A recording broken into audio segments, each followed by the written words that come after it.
큰 기쁨의 좋은 소식이라는 제목으로 말씀을 드리겠습니다.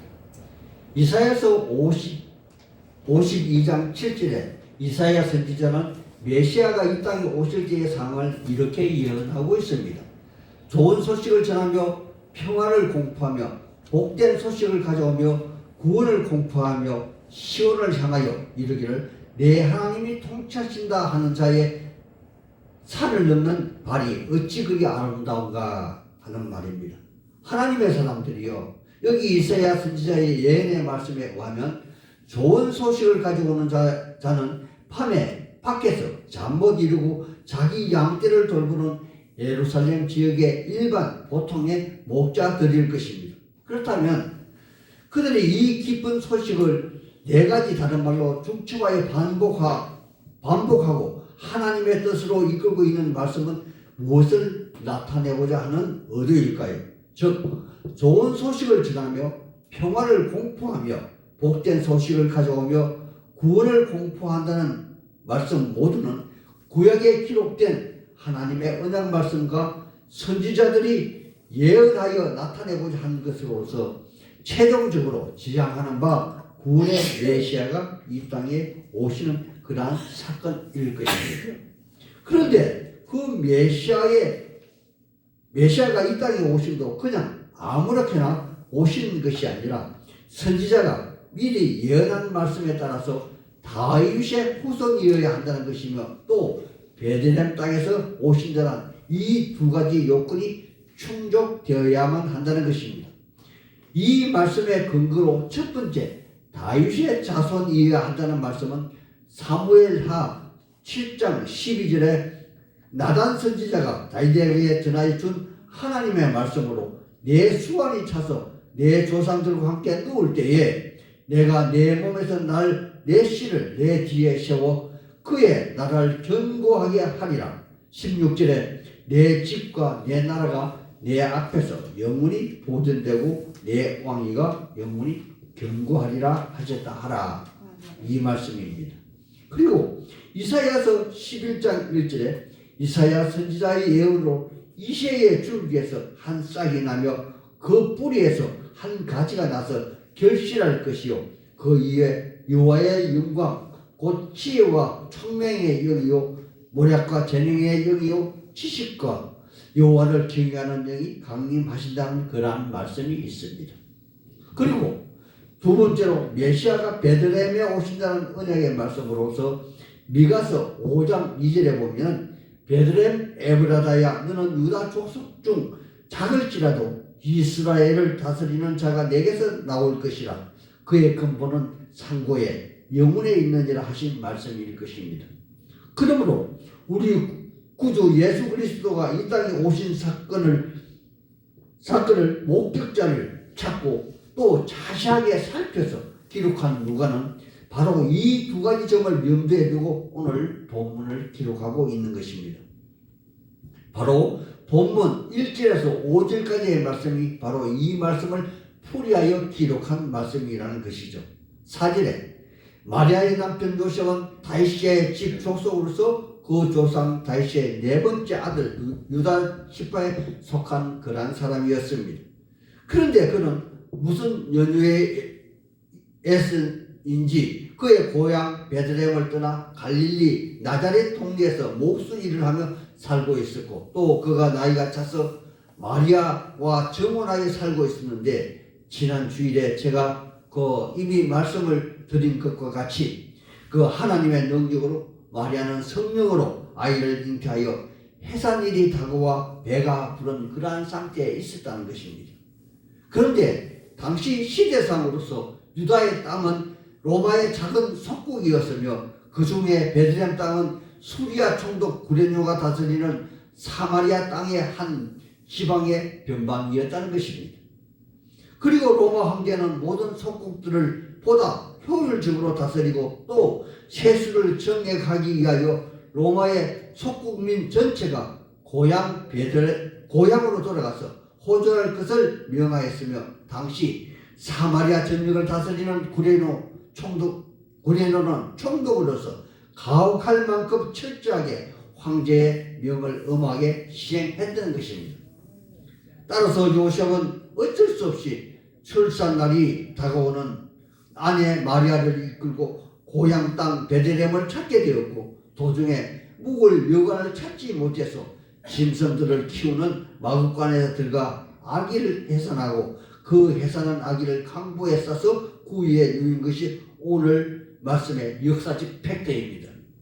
그런데 하나님의 사람들이요, 이 엄청난 역사적 한 중간을 깨뜨는 메시아의 탄생의 영광이 화려한 왕궁이나 거룩한 성전으로 오신 것이 아니라 차가운 짐승의 마구간으로 오신 것이나 일자리 없어서 구유에 누이신 것이 어찌 세상의 구주라는 그러한 말씀이겠습니까?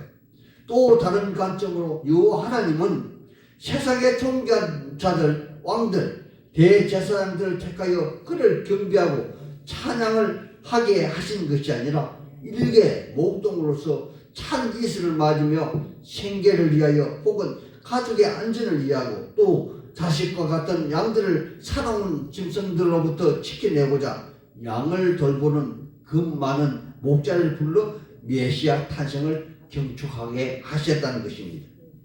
이 얼마나 아이러니한 사건이겠습니까? 세상의 모든 종교는 낮은 곳에서 높은 곳으로, 비난 곳에서 부한 곳으로, 천한 곳에서 화려한 곳을 지향하는데, 여기 온 세상의 구주로 오시는 분은 그 누구도 예상하지 못한 추하고 더럽고 비좁고 냄새나는 그곳으로 오신 것입니다.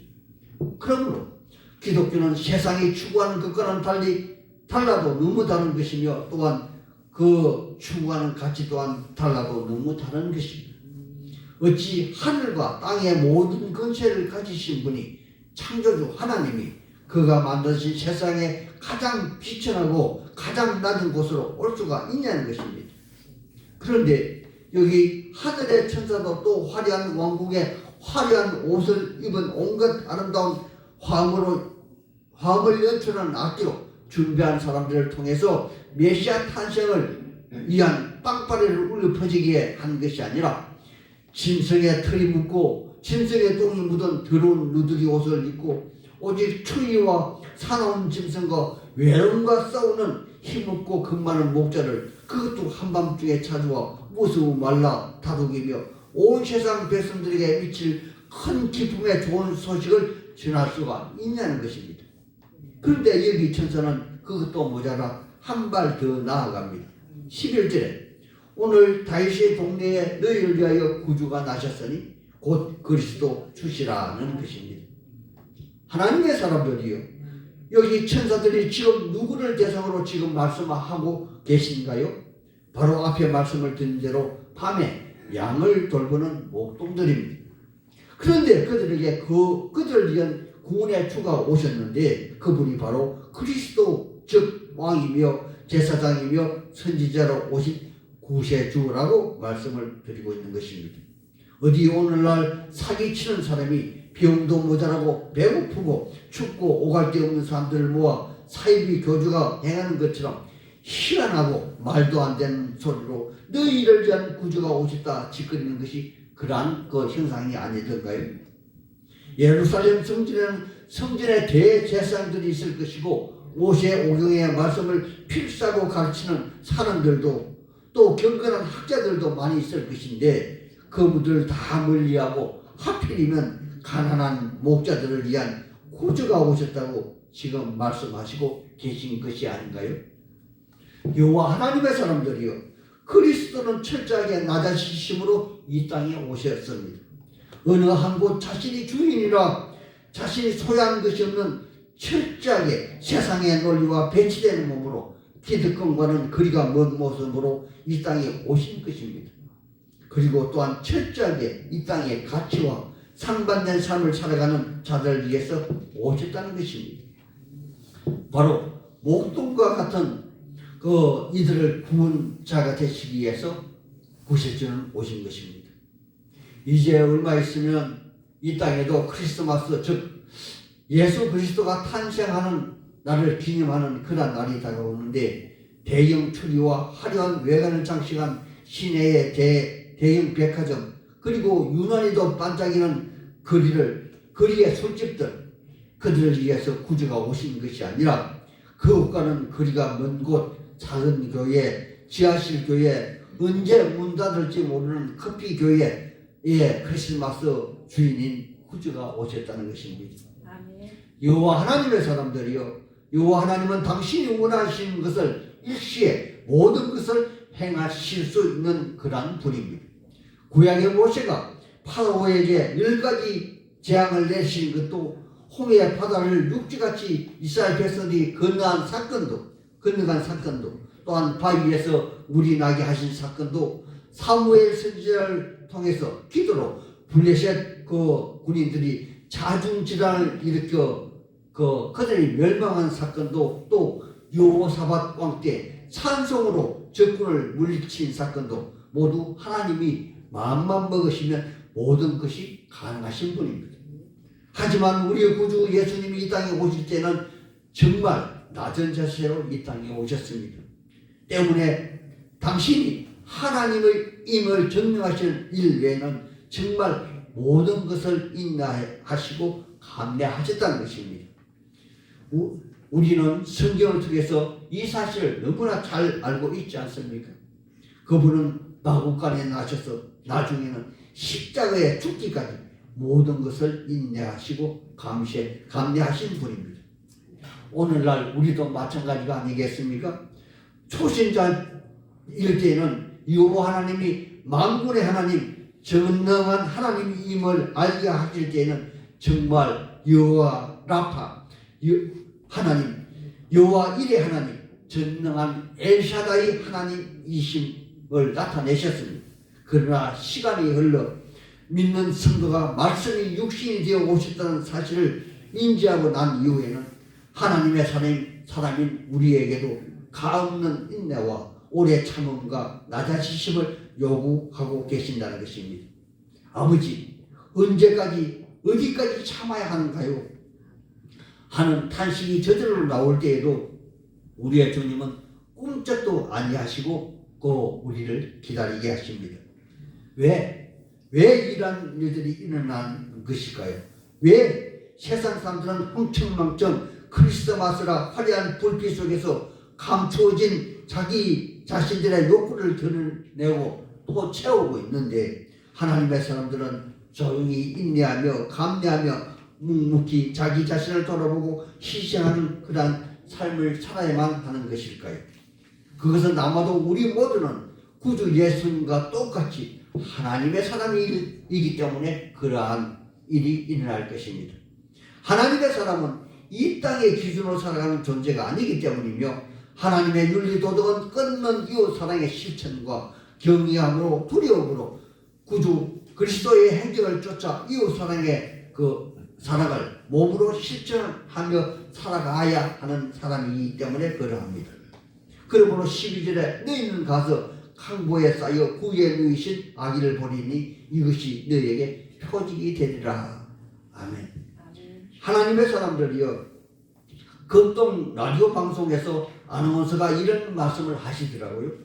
만약 요셉과 마리아가 여관방 하나 얻어서 그곳에서 우리의 예수님이 태어나셨다면 목자들은 어린 아기 예수님을 절대 찾지 못했을 것이며 감히 문을 열고 들어가 보지도 못했다는 것입니다. 하지만 대문도 없고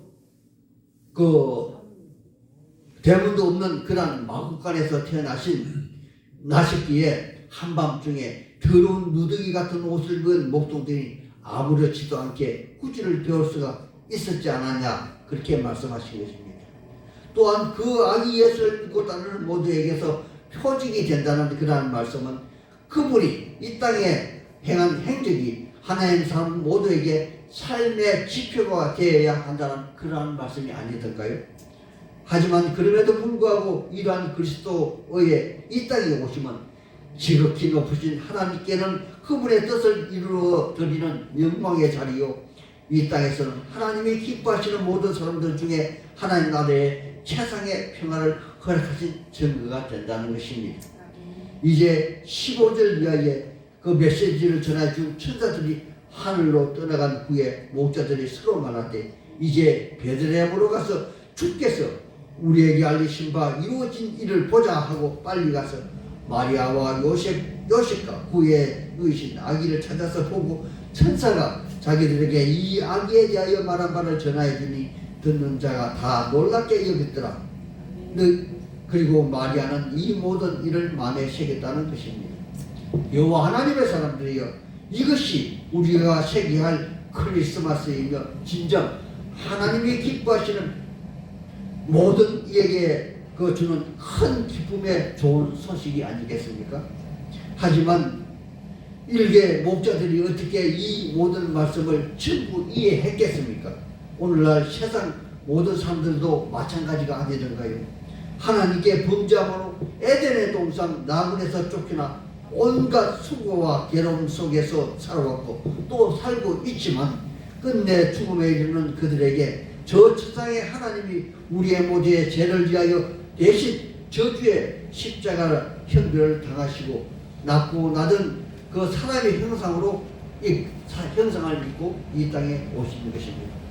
이것이 하나님이 아니고서는 도저히 풀 수 없는 문제로서 구주로 오신 아기 예수는 온전하고 완전하신 하나님의 형상이며 또한 완전한 사람으로 오신 그러한 사건입니다. 그러므로 그분만이 이사야서 11장과 이사야서 35장의 말씀을 이루어 성취하는 분으로 모든 삼남 만상의 회복과 온전하고 완전한 나그네 회복을 이루시게 하실 그분이신 것입니다.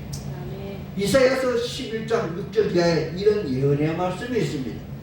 이새의 줄기에서 한 싹이 나서 그 뿌리에서 한 가지가 나서 결실할 것인데 그때에는 이리가 어린 양과 함께 누우며 송아지가 어린 사자와 함께 살찐 짐승과 함께 있어서 어린아이에게 이끌리며 암소와 곰이 함께 먹으며 그들의 새끼가 함께 엎드리며 사자가 소처럼 풀을 먹을 것이며 젖먹는 아이가 독사의 구멍에서 장난하며 젖된 아이가 독사굴에 손을 넣을 것이라 라고 말입니다.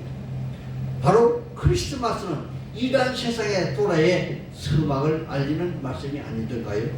따라서 그분의 온전하고 완전하신 사역이 미치는 그날에는 모든 하나님의 사람들은 모두에게 그분이 직접 모든 수고와 눈물을 닦아주시니 다시는 사망이 없고 애통하는 것이나 곡하는 것이나 아픈 것이 있지 아니하리니 이전 것은 모두 지나갔습니다 라고 예언한 요한계시록 21장의 말씀이 있지 않습니까? 이제 말씀을 마치려 합니다.